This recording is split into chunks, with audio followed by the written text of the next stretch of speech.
இன்றைக்கான தேவனுடைய வார்த்தை நிலை நிற்கும். நீதிமொழிகள் 19ஆம் அதிகாரம் 21ஆம் வசனம் சொல்லுது, மனுஷனுடைய இருதயத்தின் எண்ணங்கள் அநேகம், ஆனாலும் கர்த்தருடைய யோசனையே நிலை நிற்கும்.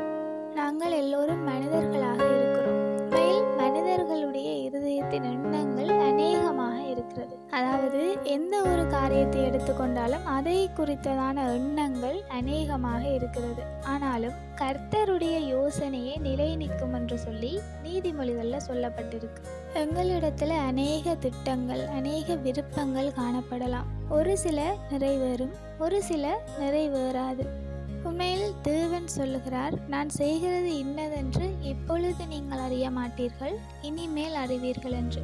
அப்படி இருக்கும் பொழுது எங்களுடைய வாழ்க்கையில எங்களுடைய இருதயத்தின் எண்ணங்கள் அநேகமாக இருந்தாலும் அவை நிறைவேறாமல் இருந்தாலும் கூட தேவன் அதையும் தாண்டி ஒரு திட்டங்களை வைத்திருப்பார். அவருடைய திட்டம், அவருடைய எண்ணம் எங்களுடைய வாழ்க்கையில நிறைவேற வேண்டும் என்றதற்காகத்தான் எங்களுடைய எண்ணங்கள், எங்களுடைய திட்டங்கள் எல்லாம் நிறைவேறாமல் போய்விடுகிறது.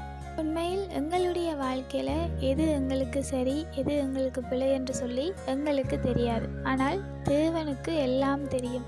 ஆகையால எங்களுடைய எண்ணங்கள், எங்களுடைய திட்டங்கள் நிறைவேறாமல் போனாலும் நாங்கள் அதை நன்மைக்கென்று எடுத்துக்கொள்ள வேண்டும். ஏனெனில் எங்களுடைய எண்ணங்கள் திட்டங்களையும் தாண்டிய தேவனுடைய திட்டங்கள், எண்ணங்கள் எல்லாம் எங்களுடைய வாழ்க்கையில நிறைவேறுவதற்கு காத்திருக்கிறது.